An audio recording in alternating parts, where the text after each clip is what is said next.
কবর থেকে ফিরে আসা এক যুবতীর কিছু কথা। করাচি গুলশান ইকবাল এলাকায় বাইতুল করম জামে মসজিদে মাওলানা মুফতি আব্দুর রব ওয়াজ করার সময় একটি বিস্ময়কর ঘটনা বর্ণনা করেন। তিনি বলেন, ঘটনাটি ঘটছে পাকিস্তানি গিলগিট অঞ্চলে। একজন লোক একটি কবরস্থানের পাশ দিয়ে যাওয়ার সময় তার কানে এক নারীর কণ্ঠের চিৎকার ভেসে এলো, আমাকে বের কর, আমি বেঁচে আছি, আমাকে বের কর, আমি বেঁচে আছি। অনেকক্ষণ যাবত এই আওয়াজ শোনার পর লোকটি লোকালয়ে গিয়ে লোকদের জানালেন। অনেক কবরের পাশে একই আওয়াজ শোনার পর স্থানীয় মসজিদের ইমাম সাহেবের মতামত জানার জন্য গেল।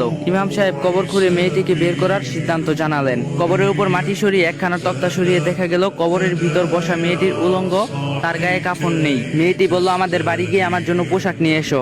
দ্রুত গিয়ে একজন পোশাক নিয়ে এসে কবরের ভিতর ছুড়ে দিল। পোশাক পরিধান করে কবর থেকে আপাদমস্তক ঢেকে বের হয়ে মেয়েটি দ্রুত নিজের বাড়িতে গেলেন এবং একটি কামরায় প্রবেশ করে ভিতর থেকে দরজা বন্ধ করে দিল। তাকে দরজা খুলে দিতে বলা হলে সে বলে, দরজা খুলে দিচ্ছি, তবে খুব কম সাহসী লোকেরা আমার কামরায় প্রবেশ করবেন না, কারণ আমাকে দেখে হাত ফেলও করতে পারে। কয়েকজন সাহসী লোকেরা ভিতরে প্রবেশ করলো। মেয়েটি প্রথমে তার মাথার কাপড় সরালো। দেখা গেল তার মাথার চুল তো নেই, চুলের নিচের মাথার চামড়াও নেই। এরকম হওয়ার কারণ জানতে চাইলে সে বলল, বেঁচে থাকার সময় আমি মাথার চুল খোলা রেখে পথে ঘাটে চলাফেরা করতাম। বেগানা পুরুষদেরকে আমার চুলের সৌন্দর্য দেখাতাম, এই কারণে আমার মাথার চামড়া সহ সব চুল টেনে টেনে তুলে ফেলা হয়েছে। তারপর মেয়েটির চেহারা দেখালো। দেখা গেল তার উপরে ঠোঁট কেটে ফেলা হয়েছে। খোবার শুধু দুই পাটি দাঁত ছাড়া আর কিছু নেই। ঠোঁট কেন নাই জিজ্ঞাসা করলে সে বলল, বেঁচে থাকা অবস্থায় দুই ঠোঁটে লিপস্টিক লাগিয়ে বেপরদা অবস্থায় ঘরের বাইরে বেগানা পুরুষদের মধ্যে বিচরণ করতাম, এই কারণে আমার ঠোঁট কেটে ফেলা হয়েছে। মেয়েটি তারপর তার হাত পায়ের নখবিহীন আঙ্গুল দেখালো। তারপর একটি নখও নেই।